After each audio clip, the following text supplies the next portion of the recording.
하겠습니다. 우리 다 같이 창세기 45장 1절로 5절을 같이 펴서 합독하도록 하시겠습니다. 같이 읽겠습니다. 요셉이 시종하는 자들 앞에서 그 정을 억제하지 못하여 소리질러 모든 사람을 자기에게서 물러가라 하고 그 형제들에게 자기를 알리니 그때에 그와 함께한 다른 사람이 없었더라. 요셉이 큰 소리로 우니 애굽 사람에게 들리며 바로의 궁중에 들리더라. 요셉이 그 형들에게 이르되 나는 요셉이라. 내 아버지께서 아직 살아 계시니까. 형들이 그 앞에서 놀라서 대답하지 못하더라. 요셉이 형들에게 이르되 내게로 가까이 오소서. 그들이 가까이 가니 이르되 나는 당신들의 아우 요셉이니 당신들이 애굽에 판 자라. 당신들이 나를 이곳에 팔았다고 해서 근심하지 마소서. 한탄하지 마소서. 하나님이 생명을 구원하시려고 나를 당신들보다 먼저 보내셨나이다. 아멘. 할렐루야. 우리 영상으로 예배드리시는 우리 많은 분들이 들어오셨는데 거기다 한번 샬롬 인사합시다. 샬롬. 샬롬. 예. 샬롬으로 인사합시다. 누가 가장 먼저 어느 분이 올라오시나 보겠습니다. 샬롬으로 올라오고 있습니다. 샬롬. 강재구 집사님, 권은주 권사님, 김정희 집사님, 차명근 많은 분들이 샬롬으로 같이 인사를 했습니다. 여러분의 가정에 하나님이 주시는 평안함이 있기를 주님의 이름으로 축복합니다. 여러분, 야곱의 인생을 우리가 그동안 살펴봤고요. 이제 이번 주간 한 주간 내내는 요셉의 말씀을 통해서 우리가 은혜를 받았어요. 우리 예심교회는 코로나 시절이지만은 참으로 큰 복을 받았습니다. 지금 창세기 여행을 통해서 하야통삼이라고 하는 이 시대와 나라와 세계를 살릴 그러한 말씀의 운동, 전도 운동이 본격적으로 이제 시작되고 있습니다. 여러분, 저는 오늘 본문 말씀 중에 창세기 45장 5절을 읽으면서 하야통삼을 하면서 갑자기 마음이 울컥해지더라고요. 그러면서 두 눈에서 눈물이 갑자기 쏟아졌어요. 제가 처음 창세기를 하야통삼 했을 때에 이제 줄을 이렇게 칠 때에 성령님께서 제 안에 그러한 큰 은혜와 감동을 주신 경험이 있습니다. 여러분, 요셉도 보면 참 고난을 많이 겪었어요. 야곱도 라반의 집에 가서 20년 동안 외삼촌에게 10번이나 속임을 당하면서 싹스를 바꾸면서 또 두 아내를 얻기 위해서 7년 14년을 보수도 받지 아니하고 일을 열심히 했어요. 그런데 야곱 역시도 고난의 인생을 보냈어요. 부전자전이라는 말이 있습니다. 요셉 역시도 많은 고난을 겪었던 것을 우리 새벽 시간마다 또 수요 예배 때, 주일 예배 때 말씀을 통해서 우리가 은혜를 받았습니다. 오늘 본문을 통해서 저는 하나님의 섭리라고 하는 그러한 제목을 가지고 은혜를 받으려고 합니다. 우리 영상으로 예배하시는 분들 한번 하나님의 섭리라고 한번 쳐보십시오. 제가 한 30초 시간을 드릴 테니까 하나님의 섭리, 하나님의 섭리라고 쳐보십시오. 멀리 광주소도 올라오신 사모님들 계시네요. 하나님의 섭리, 하나님의 섭리야. 막 계속 올라오고 있네요. 할렐루야. 하나님의 섭리, 하나님의 섭리. 계속 그렇게 좀 제목을 쳐보시기 바라고요. 여러분, 오늘 5절을 제가 다시 한번 읽어보도록 하겠습니다. 5절을 한번 띄워보십시오. 자막에 다시 한번. 집에서 영상으로 예배 드리시는 분들도 한번 5절을 같이 한번 합독합니다. 다시 한번 이것을 아주 중심의 말씀으로 제가 오늘 말씀을 전하려고 합니다. 자, 같이 읽습니다. 당신들이 나를 이곳에 팔았다고 해서 근심하지 마소서, 한탄하지 마소서. 하나님이 생명을 구원하시려고 나를 당신들보다 먼저 보내셨나이다. 여러분, 상황은 어때요 지금? 팩트는 뭡니까? 팩트는 형들이 미워해서 죽이려고 하다가 애굽의 상인들이 지나가다 보니까 팔은 거예요. 노예로 팔아먹은 거예요. 이게 상황적 팩트입니다. 그런데 요셉은 뭐라고 고백을 하냐? 하나님이 보내셨다는 거예요. 그것도 야곱의 가문 아버지와 형제들보다 앞서 보냈다는 거예요. 그 보낸 이유가 있다는 거예요. 보낸 목적이 뭐냐라는 거죠.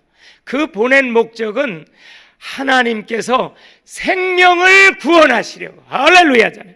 생명을 구원하시려고 그 먼저 보냈다는 거예요. 요셉을. 요셉은요, 하나님의 섭리를 본 것입니다. 하나님의 섭리에 대한 고백입니다. 하나님이 그렇게 행하셨다는 거예요.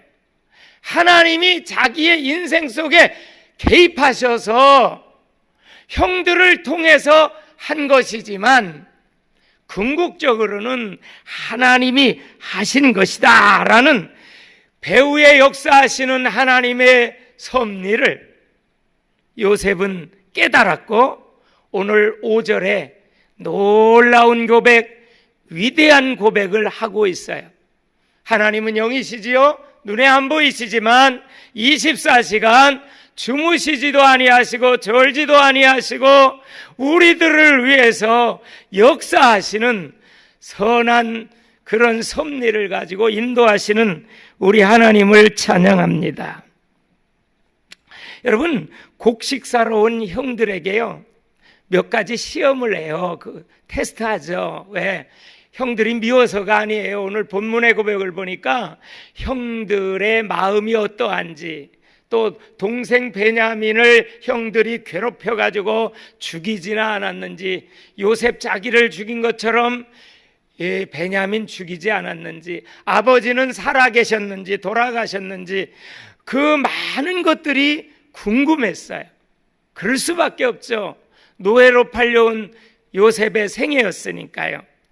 그래서 요셉은 그랬던 몇 가지의 형들에 대하여 시험을 한 후에 오늘 45장 본문 1절에 자기의 정체를 드디어 밝히지요.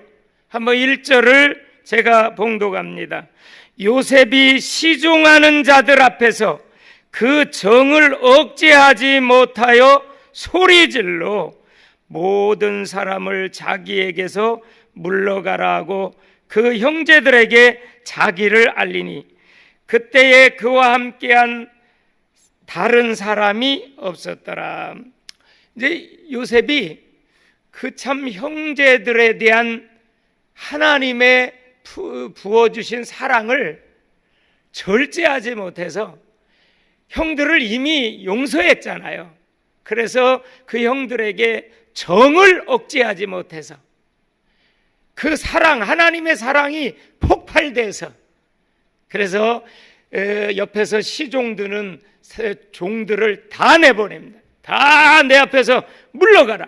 그리고 형들과 이제 요셉이 마주보고 있습니다. 형들은 애굽의 2인자 실세 총리 요셉에게 감히 얼굴을 들지 못하죠.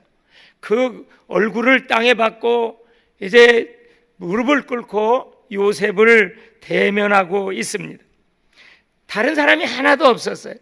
그때 2절에 보니까 요셉이 큰 소리로 울어요. 요셉이 막 펑펑 울어요.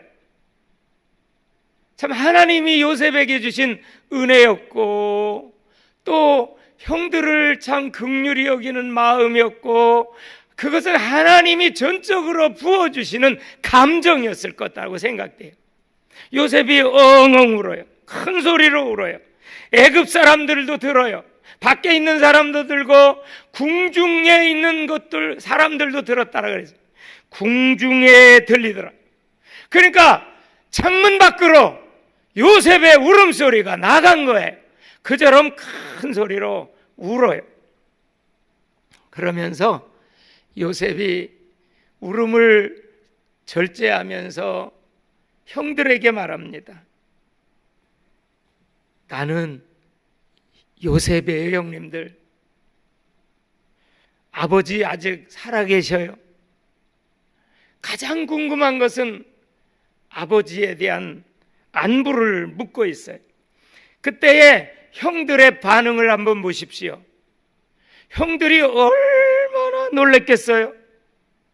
이거 한마디로 기절초풍할 일입니다. 벌어지지 않을 일이 지금 벌어지는 현장 속에 형들은 벌벌 떨고 있었습니다. 아주 두려워했어요. 너무나도 무서워했어요. 이제 우리 다 죽었구나. 아주 곡소리가 지금 막 울려 퍼집니다. 그런데 이것은 바로 요셉이 꿈꾼 대로, 하나님이 요셉에게 꿈을 주신 대로 그 꿈이 그대로 이루어진 놀라운 현장이었어요. 저는 오늘 이 요셉의 이야기를 통해서 하나님의 섭리에 대해서 오늘 간략하게 말씀을 나누려고 합니다. 여러분, 하나님의 섭리를 알면 어떠한 고난도 이길 수 있습니다. 이게 요셉을 통해서 우리가 교훈받을 수 있는 놀라운 하나님의 살아있는 메시지입니다. 고난을 이길 수 있습니다. 어떠한 고난도 이길 수 있습니다. 고난을 이길 수 있는 비결은 하나님의 섭리를 깨달아 체험하고 알 때에 우리는 고난 문제 아닙니다.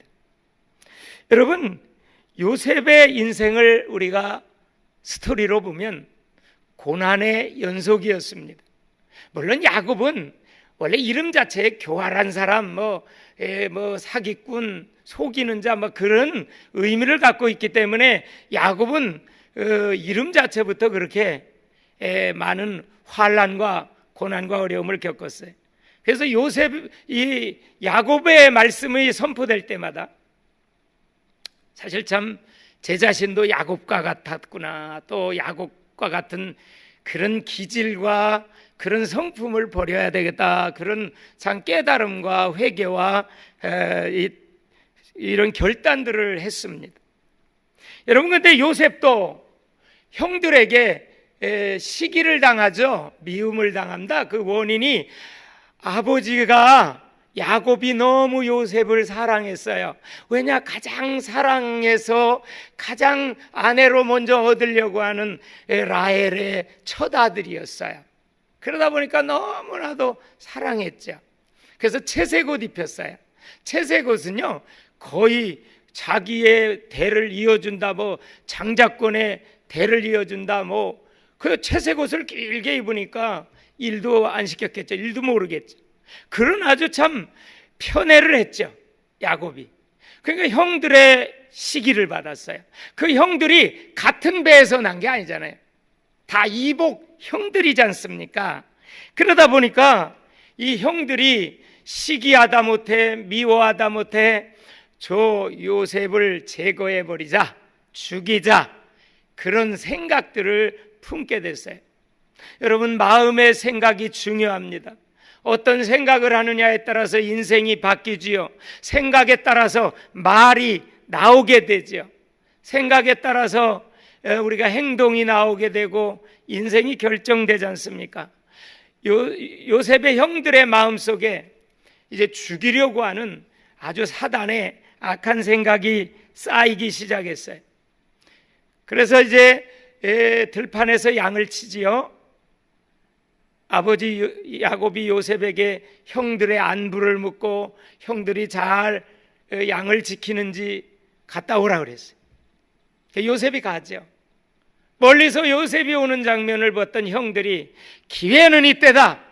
이때 요셉을 이제 아주 우리 눈앞에서 사라지게 하자. 그래서 죽이려고 했어요. 근데 루벤이 죽이지는 말자. 그래가지고 이제 우물 속에 던져 넣죠. 마침 거기 물이 없었을 망정이지, 물이 있었더라면 아마 요셉이 죽었을는지도 모르죠. 물이 없는 우물 속에 던져졌습니다. 그래서 그 속에서 있다가 이제 멀리서 애굽의 상인들이 지나가니까 이제 거기에 팔아넘기자고 하는 그러한 제안에 따라서 요셉이 노예로 팔려갑니다. 여러분 아시다시피 당시의 노예는 사람이 아니었습니다. 농기구나 마찬가지였고요, 소나 말과 같은 어떤 짐승 취급을 받았습니다. 인격적인 대우라는 건 없어요. 노예는 한마디로 소유에 불과했어요.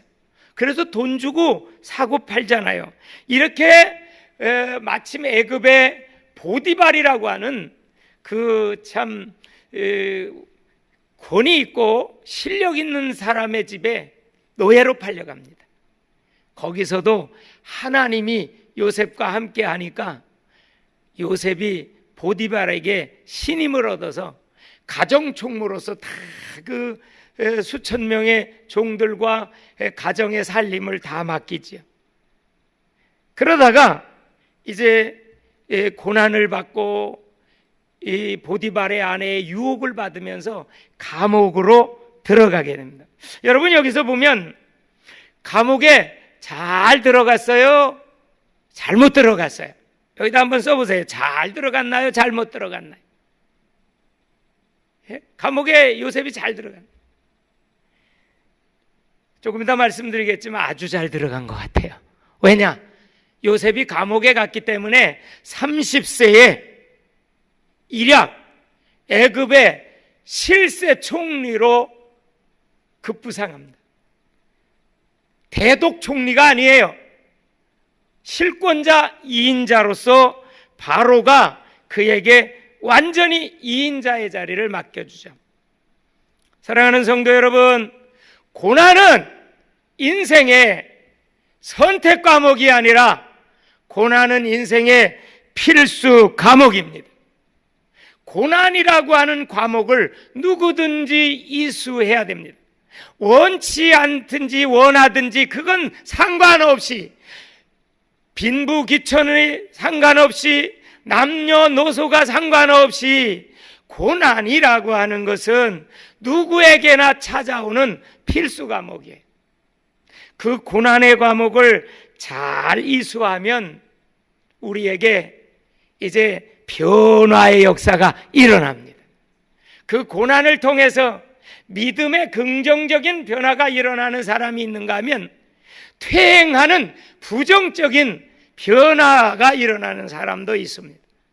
변화에 대해서 어떻게 대처하느냐, 변화를 어떻게 우리가 해석하느냐, 변화를 어떠한 관점에서 바라보느냐, 변화를 어떻게 우리가 어떤 마음으로 맞이하냐, 대단히 중요합니다.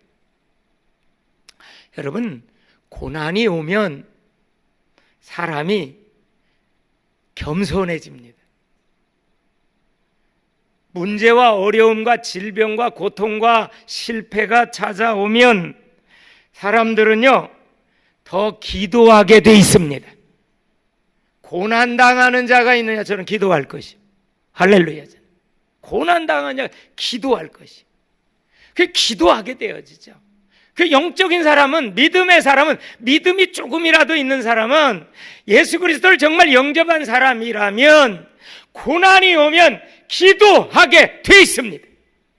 그게 영적인 이런 원리입니다. 근데 고난이 오고 문제가 오고 질병이 오고 어려움이 오고 기도가 안 된다, 말씀이 안 읽혀진다, 예배가 드리기 쉽다, 그거는 이제 사단이 공격해가지고 사단에게 속고 앉아 계시는 거예요. 사단한테 속는 거예요. 그거는 퇴행의 잘못된 나쁜 변화를 경험할 수도 있어요. 대단히 중요한 문제.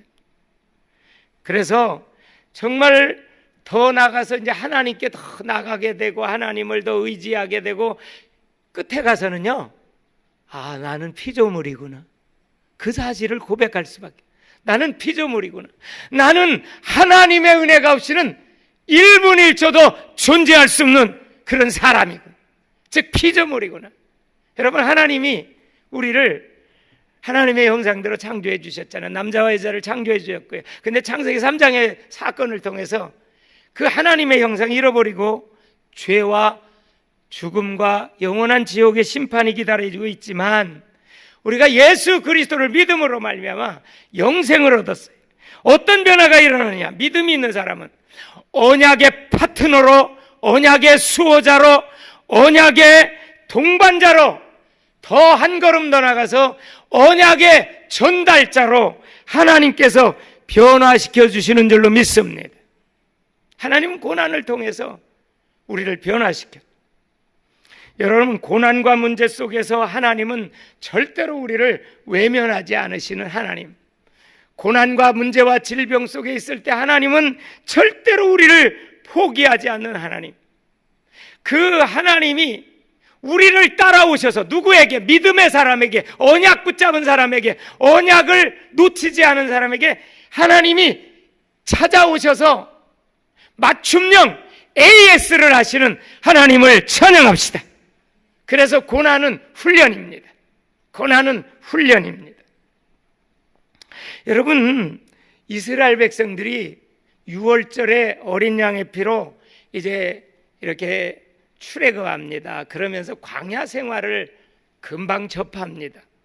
우리가 이 세상 살아나가는 것은 광야 생활이에요. 우리가 구원받았어도 구원받고 금방 그 천국 간다면 광야 생활이 없을 수 있지만 구원받고 나면 이 공중권세 잡은 악한 마귀가 세상을 지배하고 있는 이 세상에 나가서 영적 전쟁을 해야 되고 거기서 하나님의 말씀대로 순종해야 되고 거기 나가서 하나님의 뜻을 실천해야 되고 거기 나가서 하나님을 닮아가야 되고 그리스도의 향기를 나타내야 되는 우리의 정체성을 갖고 있는 거죠. 그때에 가장 중요한 것은요, 정말 그 자신이 어려움이 있다, 문제다, 아픔이다, 이건 나를 실패하게 하는 게 절대 아니에요. 여러분, 그리스도의 비밀을 깨달은 분들은, 그리스도의 비밀을 체험한 분들은 문제 하나도 없는 거예요. No problem. 문제 하나도 없어요. 이게 믿어져야 돼요. 이게 그리스도의 비밀을 체험한 거예요. 왜냐? 창세기 3장 근본 문제를 하나님이 그리스도의 비밀로 완전히 해결해 주셨어요. 그 뿌리가 뽑혔으니까 이미 죽은 거예요. 그리고 그리스도 안에 답이 있어요. 여러분, 문제가 아무리 어려워도 답을 알면 문제는 더 이상 문제가 될 수 없다는 사실이에요. 여러분, 우리는 고난이 훈련인데 우리 예심교회는요, 특별히 우리 담임 목사님을 통해서 예심전도 사관학교를 세워주셨어요.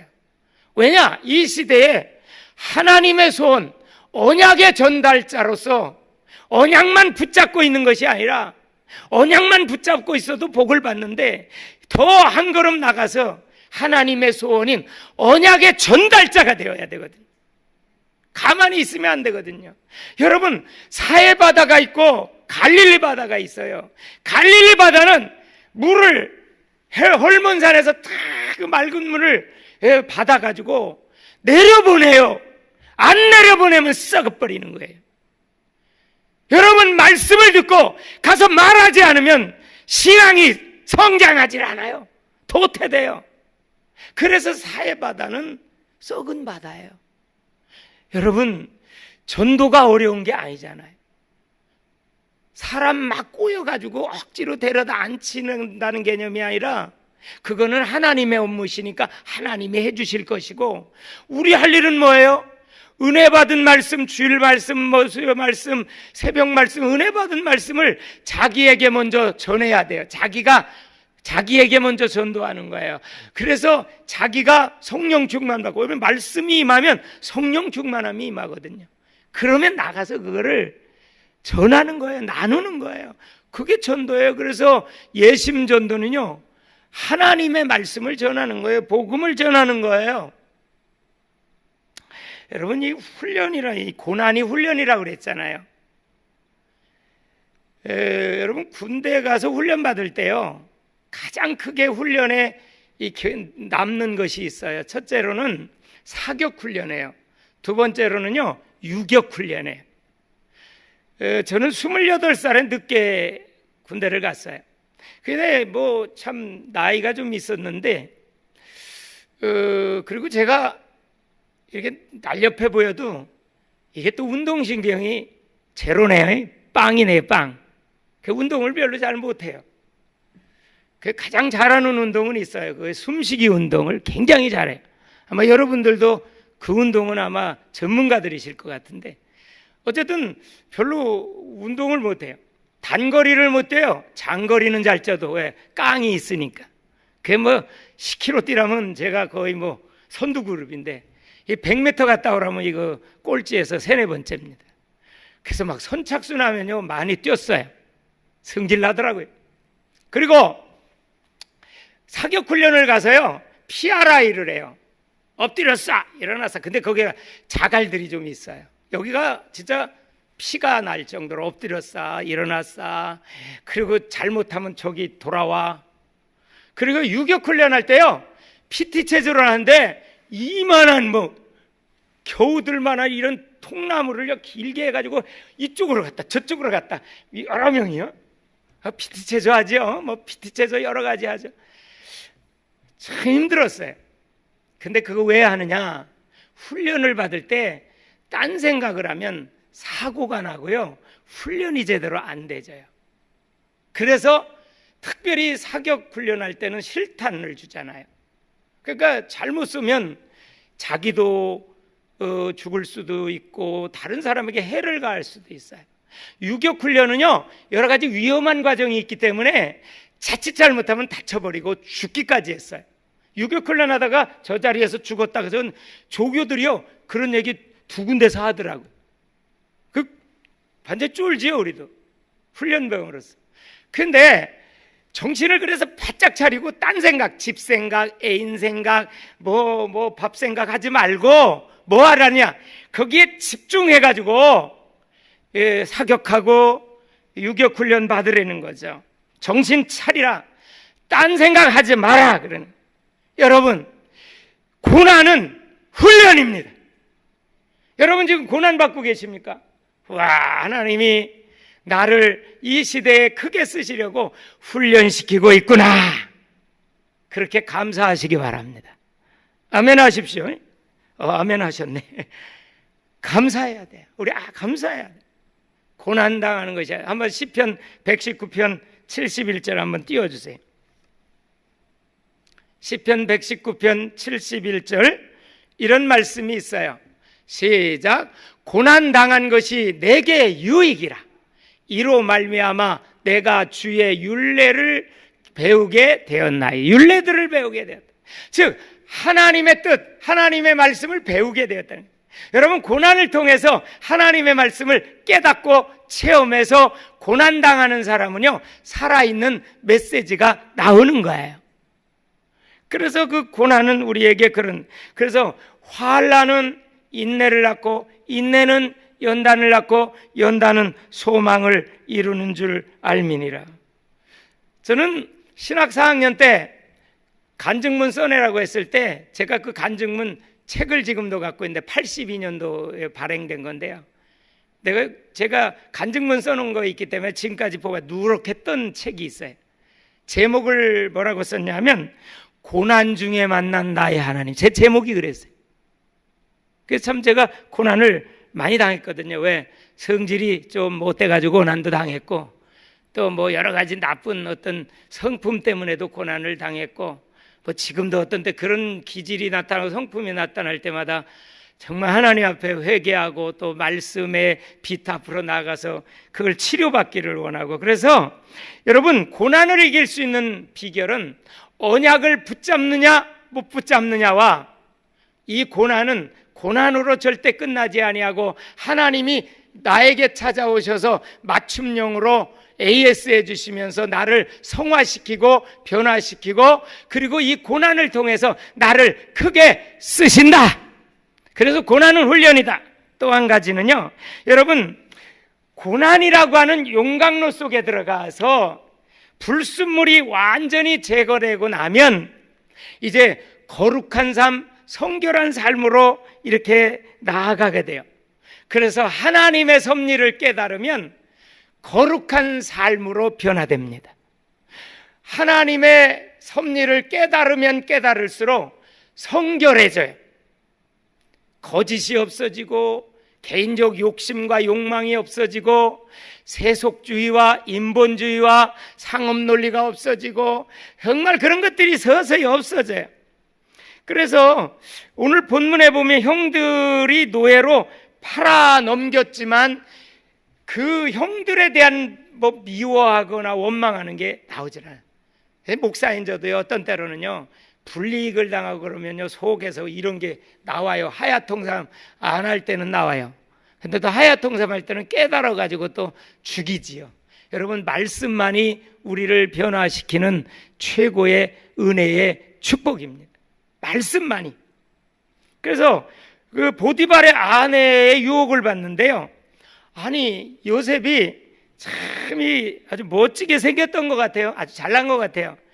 잘난 사람들은요, 죄송합니다만 인물값 한다 그러잖아요. 그러니까 이 요셉이 유혹을 한 게 아니라 이 보디발의 아내가 눈짓을 하고 동침하자고 하는 거예요. 계속 그래요. 매일 그랬다고 그래요. 그러니 요셉이 얼마나 참 괴로웠겠어요. 요셉은 하나님을 믿는 사람이고 하나님과 함께하는 사람이고 하나님 앞에 서는 사람인데요. 그래서 한번 창세기 39장 7절로 10절에 한번 봅시다. 창세기 39장 7절에서 10절입니다. 자, 같이 읽습니다. 시작. 그 후에 그의 주인의 아내가 요셉에게 눈짓하다가 동침하기를 청하니 요셉이 거절하며 자기 주인의 아내에게 이르되 내 주인이 누구야? 보디발이죠. 내 주인 보디발이 집안의 모든 소유를 간섭하지 아니하고, 그러니까 집안의 모든 소유를 경영할 권을 다 요셉에게 줬어요. 내 손에 위탁하였으나 이 집에는 나보다 큰 이가 없으며 주인이 아무것도 내게 금하지 아니하였어도 금한 것은 당신뿐이니 당신은 그의 아내임이라. 그런즉 내가 어찌 큰 악을 행하여, 따라합시다, 큰 악을 행하여 하나님께 죄를 지으리까. 여러분, 요셉은 벌써 동침하고 눈으로 유혹하는 여인의 유혹이 하나님이 보실 때 큰 악이다, 하나님 앞에서 큰 악이다, 그 사실을 깨달은 거예요. 그래서 그것 때문에 어디 가요? 감옥 가요. 그것도 지하 감옥 가요. 감옥 잘 갔어요? 잘 갔어요? 못 갔어요? 못 갔어요? 저는 아주 잘 갔다고 생각돼요. 여러분, 왜 잘 갔냐? 지하 감옥에 안 갔더라면 총리 못 될 수 있어요. 아마 면석이 정도밖에 못 되지 않았나, 그런 생각도 들어요. 지하 감옥에 가서 만남의 축복이 있었어요. 여러분, 인생은 만남의 축복이에요. 누구를 만나느냐에 따라서 인생이 달라지잖아요. 어떤 나라에서 태어나느냐에 따라 조국이 결정되고, 어떤 부모님에게서 태어나느냐에 따라서 가정이 결정되고, 어떤 배우자를 만나느냐에 따라서 행복이 좌우되고, 어떤 종교를 만나느냐에 따라서 영혼과 영혼 세계가 결정되는 거예요. 저와 여러분은 예수 그리스도를 만남으로 말미암아 영생을 얻었고 하늘나라의 시민권을 얻었고 하나님의 자녀의 권세를 누리는 행복자가 되었어요. 얼마나 감사해요. 그래서 요셉이 그 감옥에 들어가서요, 수업료도 안 내고 하버드 정치학과보다 더 높은 그러한 수준의 대학을 들어간 겁니다. 정치학과를 들어갔어요. 거기서 술 맡은 가는 장, 떡 맡은 장 가고 교제하고 그들을 도와주고 그들을 섬기면서 배우지요. 여러분, 수업료도 하나도 안 내요. 밥 먹여주잖아요. 옷도 주잖아요. 예? 그런 법무부 대학이잖아요. 그 법무부 대학이면서도 이게 정치를 배우는 아주 정치학과에 입학을 한 거고요. 요셉이 노예 생활할 때는요, 사실 경영학과 인간관리 능력을 배운 거예요. 경영학을 배운 거예요. 인간관리 능력을 배운 거예요. 그때 당시는요, 보디발 수준이면 역사학자로 보면 한 2,000명 말은 그런 노예들이 있다고 했어요. 굉장하지요. 애굽의 인자니까. 그렇기 때문에 요셉이요, 그 많은 사람들을 다 관리해야 되고요, 또 보디발의 그 큰 재산을 관리해야 되기 때문에 경영학과 인간 윤리학 모든 것들을 거기서 벌써 다 배웠고요. 그렇게 했어요. 그리고요, 정말 중요한 것은 요셉은 정말 모든 상황, 모든 문제, 모든 상황 속에서도 정말 낙심하지 않았던 이유가, 그러면서 계속적인 변화가 일어났던 것은 바로 하나님의 섭리를 그가 밝히 깨달았어요. 이 밤 저녁에는요, 하나님의 섭리를 우리가 꽉 붙잡고 깨닫고 평생 승리하시기를 바랍니다. 그래서 그는 거룩했어요. 성결했어요. 구약에서 가장 예수님의 모형, 저는 요셉으로서 요셉을 가장 좋아해요. 그래서 여러분, 하나님께서 이렇게 말씀하잖아요. 내가 거룩하니 너희도 거룩해라. 한번 베드로전서 1장 15절 16절을 한번 자막에 띄워보시고요. 우리가 거룩이라는 단어는 이렇잖아요. 코데시, 코에 대보세요. 코데시, 그러죠. 코데시. 한번 봅시다. 자, 읽어봅시다. 오직 너희를 부르신 거룩한 이처럼 너희도 모든 행실에 거룩한 자가 되라. 기록되었으되 내가 거룩하니 너희도 거룩할지어다 하셨느니라. 여러분, 신앙생활은 사실 하나님을 바라보며 하나님의 형상을 회복하며 하나님께 영향받는데, 하나님이 눈에 안 보이잖아요. 영이시라. 그래서 말씀이 하나님이시잖아요. 그래서 말씀의 영향을 받는 게 하나님의 영향을 받는 것이에요. 그래서 전도는 말씀을 전해야 전도가 되어지는 것이고, 하야통삼은 그래서 말씀 속으로 들어가야 되는 거예요. 말씀에 중독돼야 되는 거예요. 말씀의 영향을 받아야 되는 거예요. 그래서 하야통삼이야말로 이 나라 살리고 시대 살릴 최고의 전도법이라는 거죠. 여러분, 코데시라고 하는 그 단어 속에는요, 첫째는 구별되다라는 뜻이 있어요. 두 번째로는요, 헌신하다는 뜻이 있어요. 헌신이라는 뜻이 코데시, 거룩이에요. 세 번째로는요, 정수하다라는 뜻이에요. 물을 깨끗하게 정수해서 오염물을 제거하고 먹는 거죠. 여러분, 정말로 아브라함도 우리 말씀에 은혜 받았던 거예요. 찌질이와 같아요. 아내 말 듣고 이제 여종에게 들어가서 애를 낳지 않나, 이스마엘을 낳지 않나, 뭐 여러 가지 실수, 애굽으로 내려갔다가 또 아내를 누이 동생이라고 하질 않나, 여러 가지 실수 많아요. 넘어질 때 많아요. 오늘날 살고 있는 우리들 삶이 녹록하지 않아요. 또 코로나 시대에 이 코로나가 원형관이잖아요. 관. 태양계를 두르고 있는 흰색 둥그런 관이 원래 코로나라는 뜻이에요. 그래서 지금 코로나라고 하는 것이 세계를 지금 지배하고 영향을 끼치고 있어요. 그러나 하나님을 믿는 하나님의 자녀인 여러분과 저는 하나님의 지배를 받고 있습니다. 코로나의 지배를 받는 게 아니에요. 코로나를 두려워할 필요가 없어요. 하나님이 지켜주신. 그러면서 디모데전서 4장 5절에 보니까요, 디모데전서 4장 5절, 여러분 한번 짧기 때문에 이런 거는 애워두세요. 자, 시작. 하나님의 말씀과 기도로 거룩하여 짐이라 그랬어요. 여러분, 하야통삼이야말로 성경 속으로 들어가는 거예요. 말씀 속으로 들어가는 거예요. 그 다음에 예수님과 함께해요. 그래서 예수님처럼 사는 거예요. 이게 하야통삼의 세 파트잖아요. 그게 주제잖아요. 여러분, 마지막 결론적으로 오늘 본문을 통해서 말씀드립니다. 생명을 구원하려고 하나님이 먼저 나를 애굽에 보냈다는 거예요.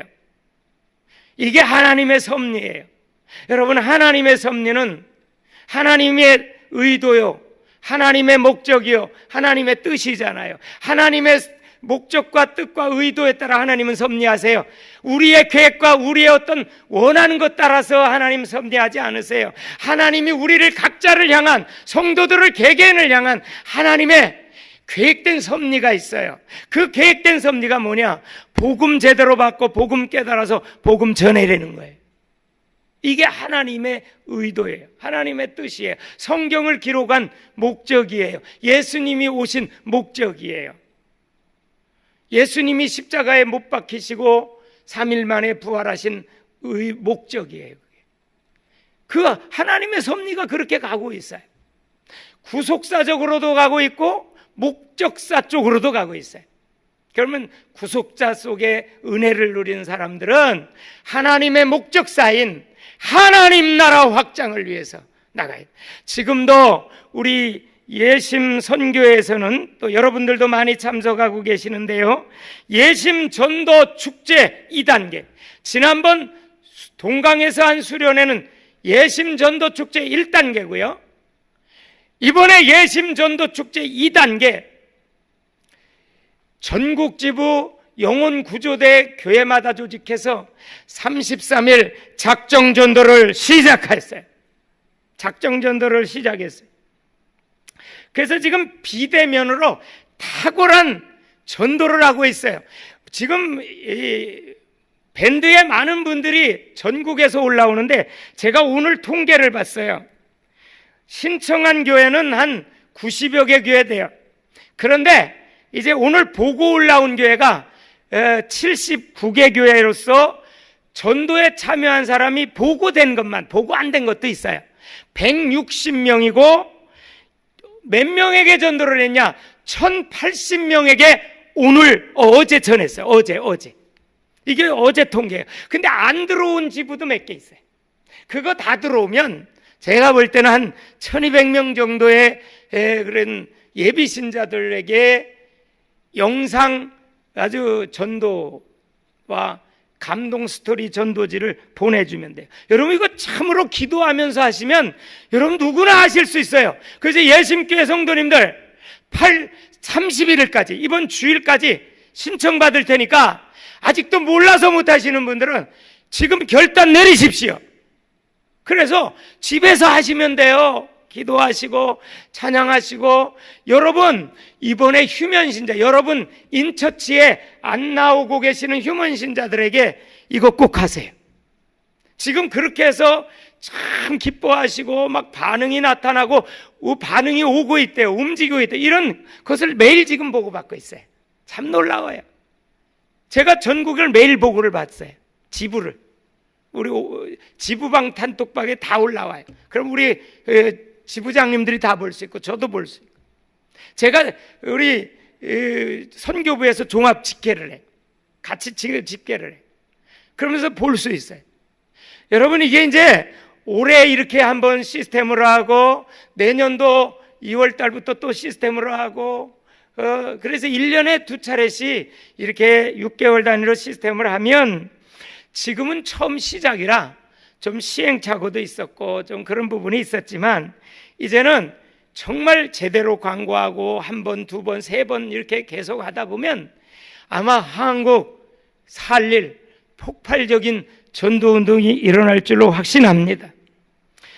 여러분, 제가 오늘 새벽에 딱 일어나서 단톡방을 딱 열어봤는데 놀랐어요. 하나님이 오늘 새벽에도 일찍 깨서 한 2시 반에 깨우셨어요. 잠을 안 재우시더라고요. 저녁에 조금 일찍 자긴 했어요. 근데 한 10시 좀 넘어서 잤어요.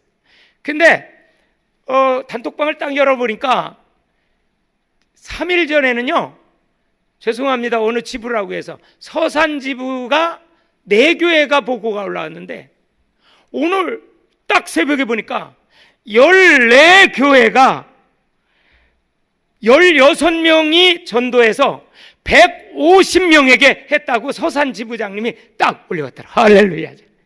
역시 충청도는, 죄송합니다, 저도 충청도 토백입니다만은 조금 느리긴 한 것 같아요. 그래서 뭐 충청도 얘기하다 보면 아버지 돌군 걸어가유 그러면 장사한 지 3일 만에 됐다고 뭐 그런 참 우스운 얘기도 있지만 어쨌든 그런데 충청도 분들이 어제 우리 담임 목사님 메시지를 듣고 서산지부에서 들어와서 메시지가 임하니까 불이 돼가지고 성령이 돼서 막 참석하는 거예요. 여러분, 말씀이 임해서 성령이 역사해야, 그래야 진정한 변화가 일어나고 전도운동이 일어나고 회복의 운동의 역사가 일어나고 치유의 역사가 일어나는 것입니다. 여러분, 그래서 정말 말씀에 의해서 움직여야 돼. 메시지에 의해서 움직이는 거예요. 말씀이 임하고 메시지가 임하면 성령이 역사하거든요.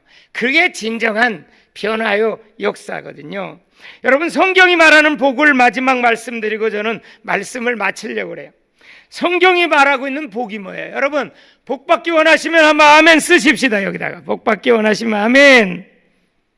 한번 저 영상으로 예배 드리시는 분, 이 많은 분들이 들어온다. 아멘 합시다.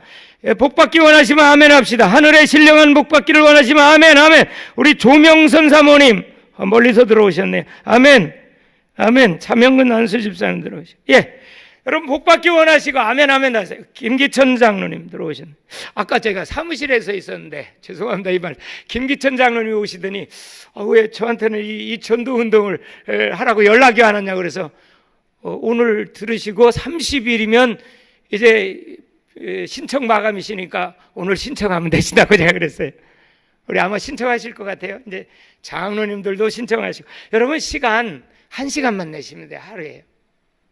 그래서 이제 우리 본부교회가, 예심교회가 전국의 모델교회잖아. 이미도 지금까지 모델교회였고, 이번 이 2단계 전도운동에도요, 진짜 작정전도에도 모델이 돼가지고 약 100명 정도 좀 참석했으면 좋겠어요, 이번 전도운동에.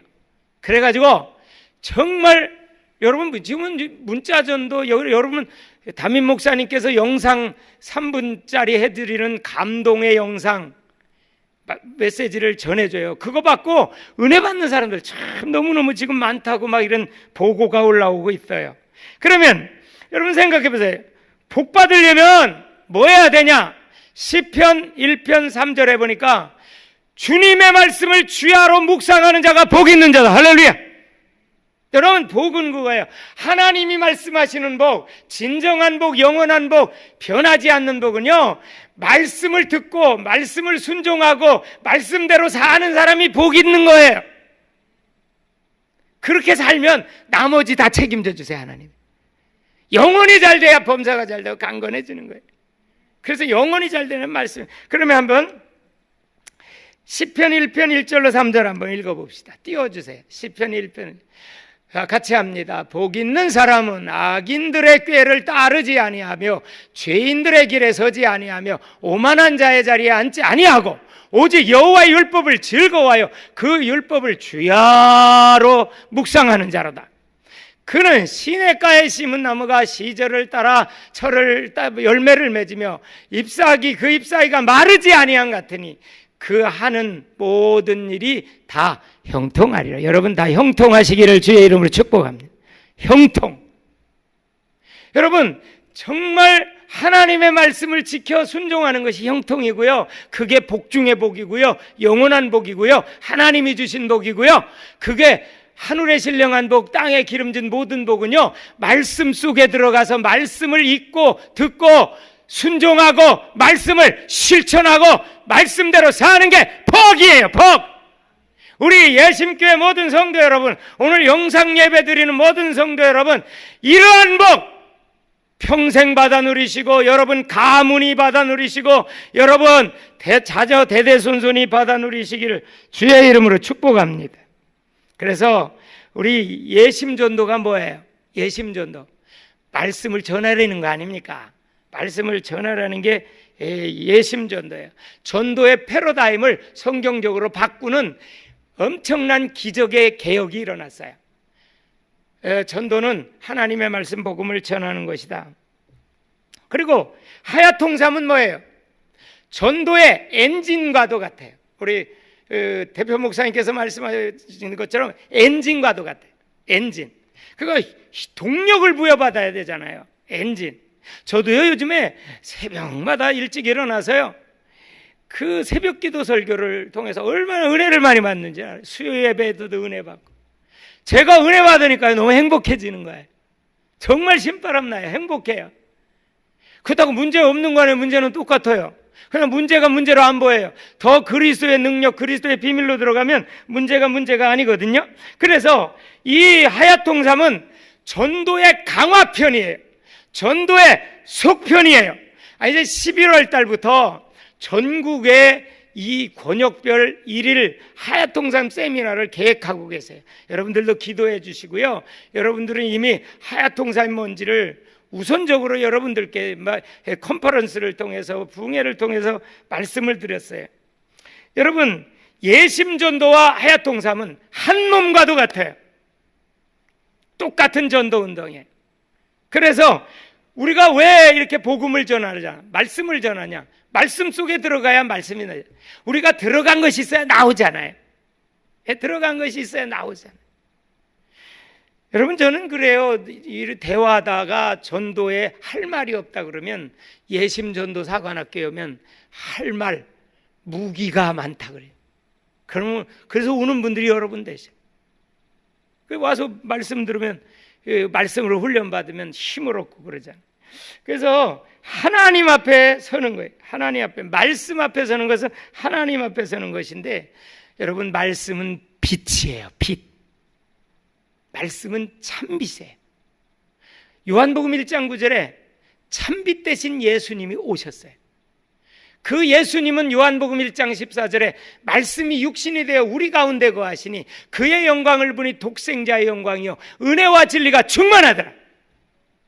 여러분, 말씀의 빛이 임해야 돼요.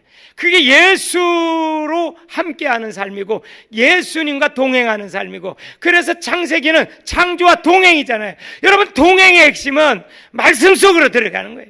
그게 예수님과 함께하는 것이고 성령님의 인도를 받는 것이고 성령님과 함께하는 것입니다. 그래서 말씀 속에 창조의 능력이 있는 거예요. 말씀 속에 치료의 기적이 있는 거예요. 말씀 속에 변화의 역사가 일어나는 거예요. 말씀이 임할 때 부흥이 되는 거예요.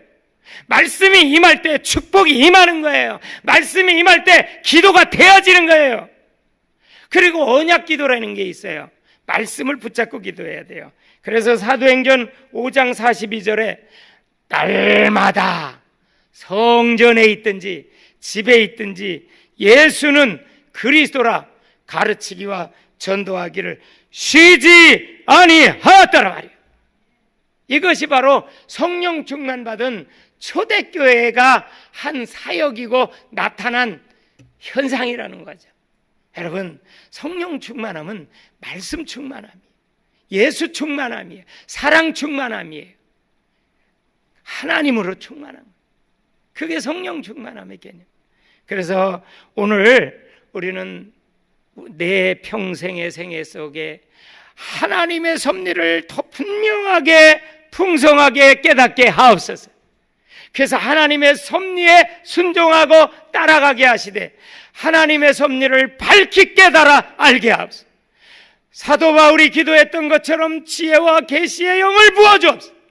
그래서 정말 하나님의 섭리와 뜻을 밝히 깨닫게 하셔서 어떠한 고난도 고난이 아니라 고난을 통해서 딛고 디딤돌로 일어서서 축복으로 바꾸게 하시고 큰 그릇으로 바꾸게 하시고 고난을 다 축복으로 바꾸는 능력자 되어지게 하옵소서. 그리고 거룩한 삶, 성결한 삶을 사는 축복을 누리게 하옵소서. 하나님의 섭리를 깨달으면 거룩한 삶, 성결한 삶으로 나아가고, 그리고 생명을 구원하려고 요셉을 먼저 애굽으로 하나님이 보낸 것처럼 우리는 생명을 구원한다. 즉 전도, 예심전도와 하야통삼이라고 하는 이 전도를 가지고 우리가 남은 생에 행복한 그러한 전도자로 하나님의 섭리 속에 축복받아 살아가는 우리 예심교회 성도들 다 되시고, 오늘 먼 곳에서도 영상으로 참여해서 예배드리는 모든 분들 되어지기를 주님의 이름으로 간절히 축복합니다.